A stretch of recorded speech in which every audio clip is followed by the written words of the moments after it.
Okay, in today's breakout session, somebody asked me to look at AT&T, and I looked at the daily chart, and it really looked like garbage, okay? All it shows is a nice healthy pattern of lower lows and lower highs, prices below the 200, below the 50, 5 and 13 are in a sell mode, and it does have some lower targets, even though it has met a slightly higher target, which would be the 1272 extension of the swing, that recent swing there. So we met the at least the minimum target off of this last high. But when you back it up and look at the bigger picture, there is something that's actually worth looking at. Okay, so here's a weekly chart, and a lot of times if you back it up and you look at the bigger picture, you will find some really good setups.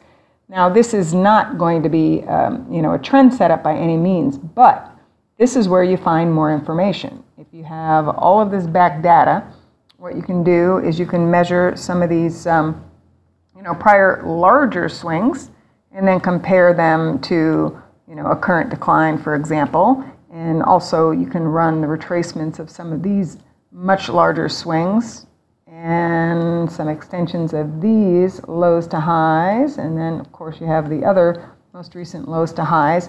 And you can also compare some of these other swings in the same direction. Then you have some information to work with, because if you put all of those together, there's something that you will find, and it is that we do have a pretty healthy confluence of price relationships that come in at the 31, 32 and a half area, right? There's a 618 retracement of one swing. There's a 100% projection of a much larger swing from the left-hand side of the chart. There are some swings here that are, similar to some of these other swings. And there are also some extensions, and extensions are where moves tend to terminate. And all of those are coming together between, let's say, anywhere between 31.46 to 32.58. So we're not quite there yet. But if you want to define risk on the long side in AT&T, that's the area that I would definitely look at. Now, I'd like to see it test this lower support before starting to look for buy triggers, but some of you might not even wait for that. You might just say, well, this is sold off severely, and I think it might have some value, and I'm going to define my risk underneath this zone. Okay, that's another way you can do it.